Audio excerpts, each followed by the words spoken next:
एक कहानी बड़ी तेज वायरल हो रही है। कहानी है कि एक मुखिया जी की बहू सरकारी विद्यालय में शिक्षिका है। अब मुखिया जी की बहू सरकारी विद्यालय में शिक्षिका तो है, वो सैलरी तो लेती है लेकिन पढ़ाने नहीं जाती थी।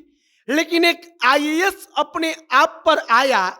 जब उसने सख्ती की तो दिल्ली से ससुर ने अपनी बहू को बुलाकर रोज विद्यालय में भेजने का योजना बना लिया। बहू को दिल्ली से बुला लिया गया। मुखिया जी ने कहा कि अब मैनेज नहीं हो पाएगा, तुम रोज विद्यालय में पढ़ाने जाओ तभी नौकरी बचेगी। और इसके बाद वो बहू रोज विद्यालय में पढ़ाने जाती है। आसपास के गांव के लोग देखकर हैरान रह गए कि जिसके ससुर मुखिया हैं, जो आज तक कभी विद्यालय में गई ही नहीं, वो बहू भी घर से निकलकर विद्यालय में बच्चों को पढ़ाने जाने लगी। और अब सोचिए कि एक आईएएस के पाठक का यह प्रभाव है कि इतना बदलाव हुआ। अब आगे यही कहानी आपको सुनाएंगे, बताएंगे कि पूरे बिहार में कैसे शिक्षा विभाग का तमाम जो व्यवस्था है वो बदल रहा है।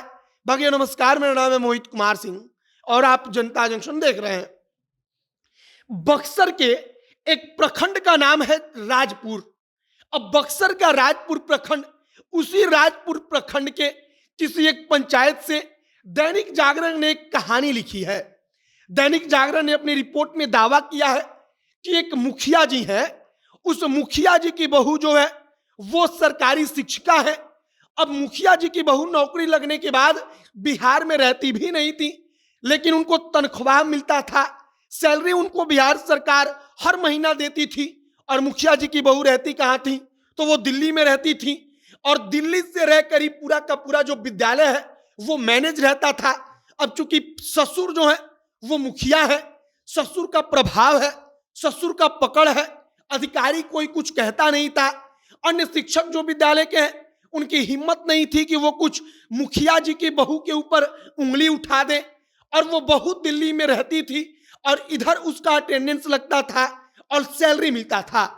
लेकिन अब जब आईएएस के पाठक कड़ाई करते हैं, आईएएस के पाठक का धुआंधार अभियान शुरू होता है कि तमाम विद्यालयों में चेकिंग होगा।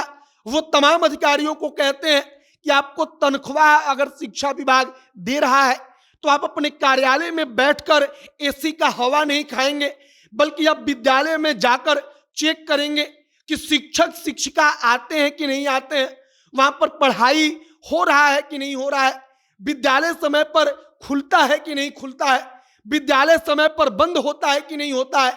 और इन तमाम चीजों को लेकर जब सख्ती होती है तब कहानी के मुताबिक मुखिया जी अपनी बहू को दिल्ली से वापस बुलाते हैं और वापस बुलाकर लाकर विद्यालय भेजने लगते हैं। बच्चे भी हैरान रहते हैं क्योंकि उन्होंने कभी उस शिक्षिका को देखा ही नहीं था।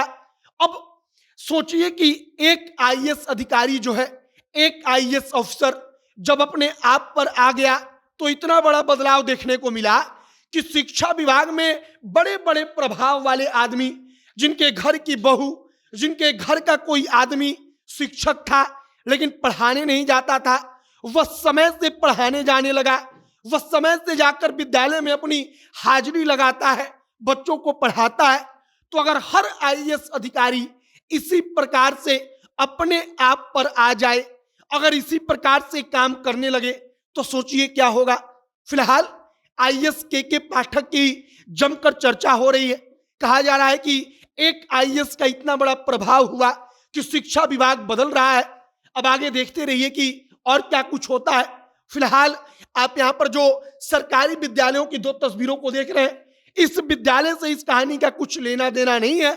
हमने प्रतीकात्मक तौर पर इन तस्वीरों को लगाया है, इसका उपयोग किया है।